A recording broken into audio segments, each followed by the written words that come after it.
What's up? Gabriel with episode, I think it's number 5, on Friday, September the 9th. That's right. Today coming with an interesting perspective on how beliefs actually are breaking your freaking life and how to get rid of them and making sure that you don't let them ruin your life in a bad way.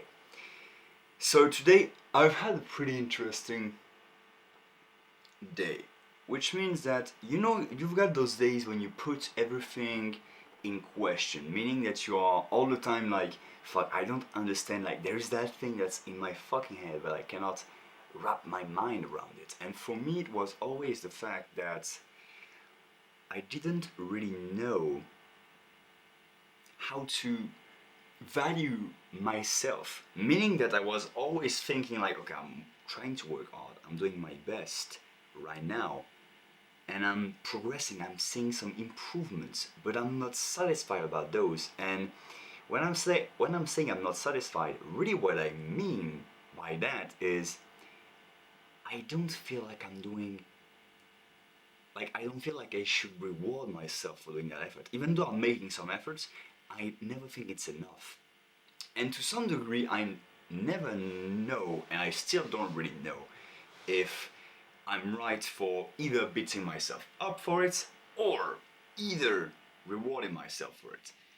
But I'm just going to basically put my reasoning in this video because I do think that this is the best way for me to actually put it out there and actually make a change. Because I felt at the beginning, well, it was all like, go through it, no, don't fucking care about your emotions, just do the fucking work. And to some degree that is true, because I do believe that if you tend to get into paralysis, well, saying fuck everything else and focusing towards action will get you through most of things. But I do think it can only get you so far until you hit the same wall. Maybe in not the same activity, but the same cause of you stopping, if that does make sense. And I do think I'm a believer in treating problems at the roots of them. Meaning that whenever there is a problem, I'm not looking at, all those exterior consequences that the symptoms that everybody is trying to fix. I'm fixing the cause. I'm going directly through the hard stuff to do oftentimes. Now, the thing that's really bothering me with that is that I don't know anything else about a process that is true. As I told you guys, I tried the fuck it, go through it kind of mentality, which worked to some degree, but I do think that there is a micro and a macro approach to those things, to most things in life, and I do believe that saying fuck everything else and actually go through the shit is a good short-term fix, but I do believe that you need to address that thing to its root if you are looking at the macro level. And some people do end up fixing it by themselves, by changing their personalities, but I do believe that, well, in my situation, I was never really into, like, I love psychology and things like this, but into like therapeutics and like therapy sessions, I was never into that. Never in my life I thought I should sit down and talk to my problems to somebody else. Like, this is not something that and I think most men would agree, and maybe most people, I don't know if that's, but I know specifically for men that this is something that is true, that we don't really want to bitch about anything. We're just tough guys, and we honestly feel like we shouldn't have emotions and care. We're just freaking robots that do the work. And in some cases, in the micro, I do believe that is true, until you hit the same things again and again.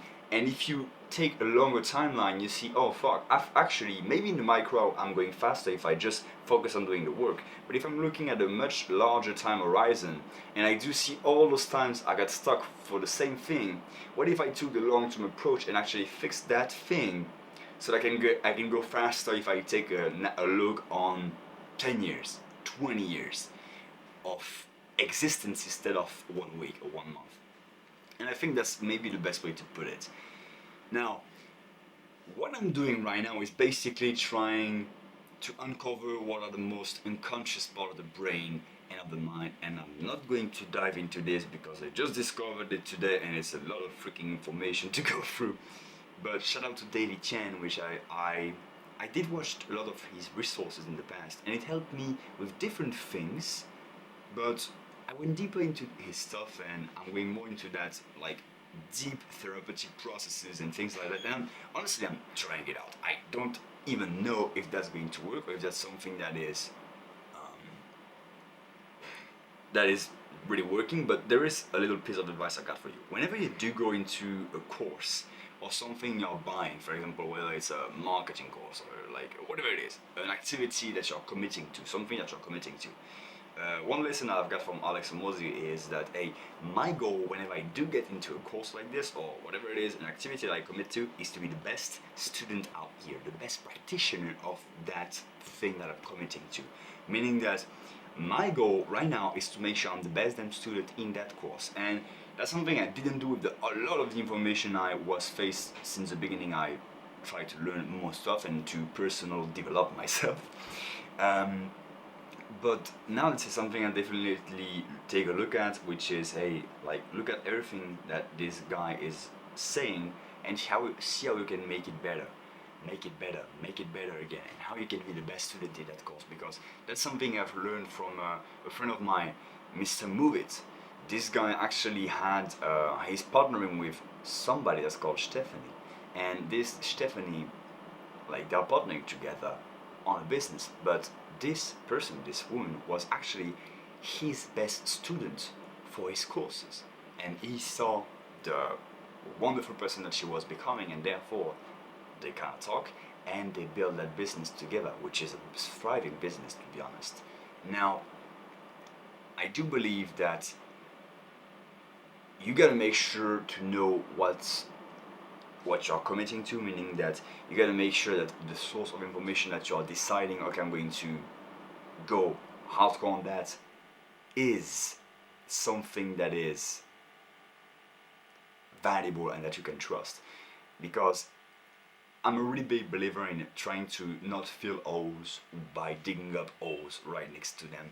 Meaning that if you're trying to fix a problem by creating another problem, it's not really a good thing. For example, let's say that you're learning something from a guru, which in the moment, in the micro, gives you a fix towards a particular problem, but it's not a long-term fix, meaning that over the long term you actually create more problems rather than fixing them up.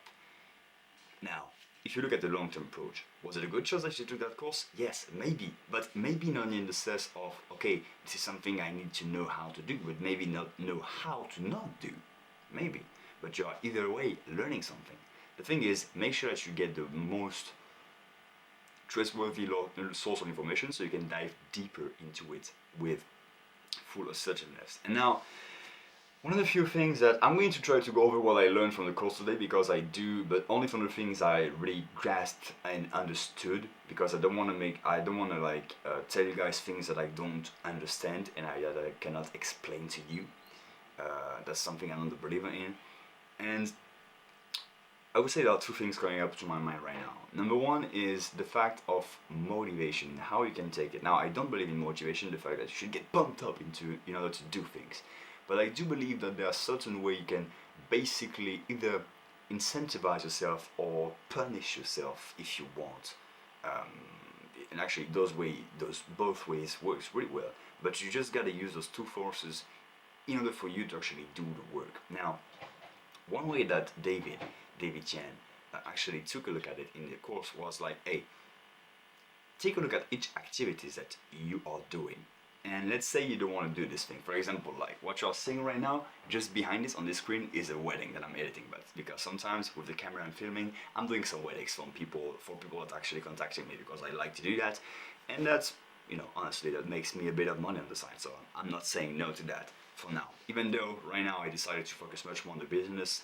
But anyway, I booked those weddings earlier a few months ago, just to tell you how fast things are changing. But I'm committed to that and I'm doing them. But the fact that I'm committing to that took me a long time to actually edit the thing, and I didn't want to do the editing.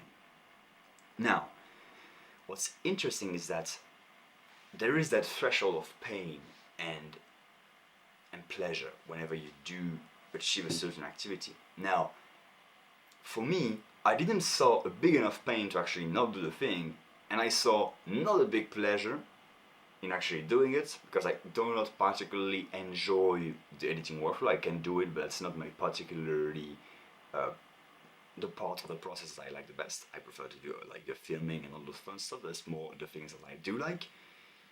However, the closer I got to the deadline, quote unquote, the bigger the pain become.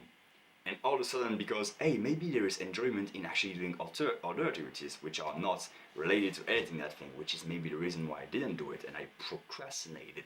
But the thing is, all of a sudden, I do believe that you can manipulate those two forces to actually make sure that you do reach those goals and actually do the right activities faster. Meaning that increase the pain for you not doing the activity, and also, and it's maybe directly physical pain, but you can do that, of course, but I would say especially the perceived, pain of not doing the activity, and then increase the reward you get after that. So what would be a great way to actually do that? For example, increasing pain.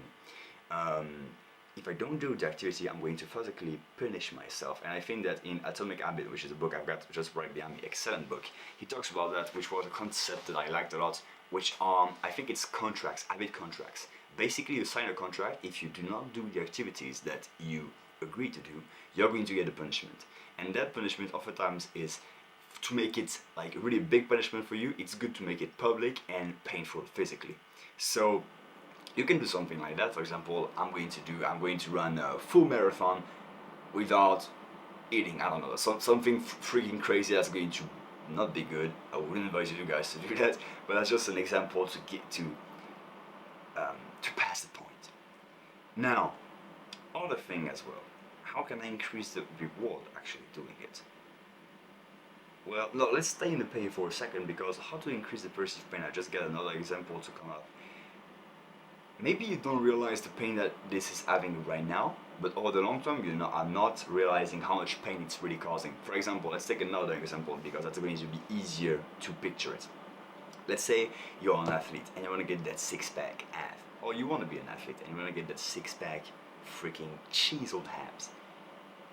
Maybe the pleasure of eating a pizza right now seems extremely interesting, and the pain at the moment doesn't seem that bad. You're just eating a pizza. But if you're taking that pain and you take it now and you increase it over a longer period of time, what's going to happen?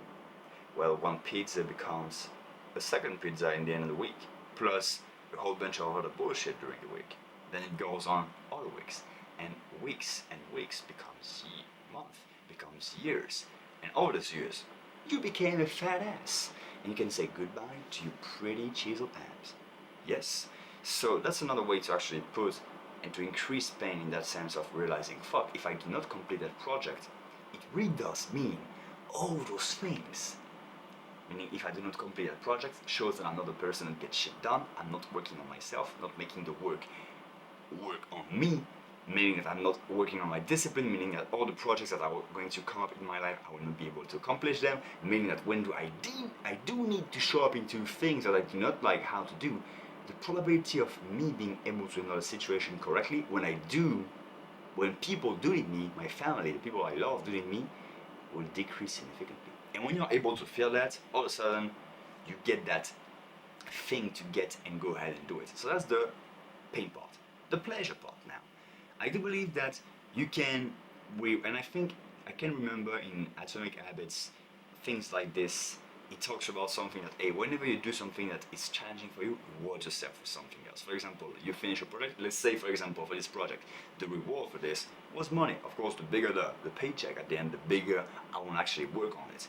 Now, another thing as well, that there can be money, there can be, okay, you're rewarding yourself with, for example, going out or doing certain thing, or for example, you can align punishment and pleasure. Let's say that you do not go out until you do finish that project, meaning that there's a punishment until you do that, but when you're finished, you can actually go ahead and, I don't know, like, go ahead and celebrate with your friends. For example, so that's a way you can use it, but find a way you can use those two forces, because I do found that it's really interesting. Instead of just looking at activities you should complete, instead of letting emotions fuck you up, actually use them to your advantage. That pleasure and pain aspects, use them well. Because I do believe that if they can help you to do 99% of the tasks that you need to do, that can be pretty helpful, I do believe. So, that was number one. And then, number two, I thought about another one. But to be honest, I do not remember it. To be honest, I do not really remember it. So I think I'm going to go pass on that because I went pretty extensively on that motivation aspect. But basically, yes, use pain and pleasure to your own advantage, and yes, being confused is part of the process. Because if you are confused, I think I beat it up myself a lot because I felt confused and like I didn't know how to do things. But actually, it's normal if you look at it, because if you are confused, you can then realize when you find a solution. But you cannot find a solution if you're not confused, because there is no contrast. You cannot find like, oh, I actually found the thing and I'm going to apply that. So confusion is normal. Don't beat yourself up for feeling bad or feeling good. And I think that's the thing that I didn't like with this whole therapy thing, because in my head it was just all about like, oh, I'm feeling bad. Oh no, I'm feeling bad. Oh, that's not good. I should feel good. And that thing actually, for me, is beating myself up because I'm not feeling happy, and I shouldn't feel sad for feeling sad, or feeling sad because I'm not feeling happy. And I don't like this because I'm depending too much on those emotions. But when I understood it was really not about feeling emotions just, but using them and controlling the mind in the sense of, okay, I'm actually controlling the way I act so that I can get the emotions I want so I can use them. Because emotions are powerful things. They can fuck you up, but they can make you do some incredible shit. And I do believe that going through, again, in a micro, sometimes if you cannot handle those emotions, like going through without trying to feel anything and being like fucking a bulldozer going through shit without emotions, that can work for some amount of time. But I do believe long term, if you are able to get emotions on your side and use them as an ally and not letting them destroy you and prevent you to go further, then I think you're becoming an extremely powerful man. Because I'm going to leave you guys with this. In my mind, I always talk about the fact that, hey, in most people's journey, you're in one extreme, then because you're sick and tired of that, you try to go to the other way. But oftentimes you go really far and you actually go to the other extreme. But then, when you're there, you realize, fuck, I didn't really fix that. I just try to compensate a lot with tricks and like tips and hacks. But I'm really the person that does naturally those things. So then what you do find is that, or at least what I did find, is that I have to become the kind of person that manages the two extremes, but can use them and be wise about it. Being wise meaning knowing when I should use this, when I should use this, when I should use also this. But sometimes I maybe need to use this, you know. But I know how to use them and I'm not dependent on one another. And I think in the case of those emotions manipulating you, that's the same thing. At the beginning, I felt I'm the kind of person that feels emotion that is really empathic at my core. I got this from my mother. And the problem with that is that, especially when you're young, you feel a lot of shit. And that fucked me up at some point. I was really sad. So what I did was, I went the other extreme. Stop fucking feeling everything. And that's what I kind of did for the last 5-6 years now. And I'm just starting to realize right now that that's maybe not the best play, because in some situations I do find it hard to feel emotions. I have the natural empathy. Again, that is my main shit. I do have empathy in me. But in like most social situations, I do think that I need to be more on this side rather than there. And so what I've been trying to do lately is like, okay, what would a powerful man do? He will not crumble under emotions. Therefore, he will not be overwhelmed by them or completely deny them because they are too much to handle for him. what that person would do is actually be right in the middle and be able to be in the eye of the storm, seeing everything that's around him, but being calm and quiet and being able to actually use those forces when they do come handy. So that's what a powerful person in that situation would look like. And I do think it applies to a lot of things in life. Now, that was really deep, and I'm quite happy that I'm able to actually go that deep into those thought process, because I always felt like I was able to go that deep into my head but not talking and actually giving that in with you guys. So I am really happy that I'm able to deliver that. But that was it for today. And I think it's really something that you should think about. So what are the extremes what are the holes that you digged in order to fill out the other holes? What are those things? And actually think about, okay, what would a powerful person do? Would he be on that extreme, on the other, or would he be right in the middle and be able to handle the two forces, the two opposing forces, and using them at the right time? That's a lot to leave you guys with, but I do think it's necessary. Be great.